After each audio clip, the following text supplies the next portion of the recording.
மன்னவா ஒரு கோயில் போய் இந்த மாளிகை எதற்காக?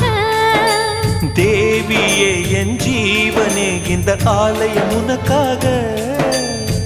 வானில் ஒரு புயல் மழை வந்தால் அழகே என்னை எங்கனம் காப்பாய். கண்ணே உன்னை என் கண்ணில் வைத்து இமைகள் எனும் கதவுகள் அடைப்பேன். சத்தியமாகுமா?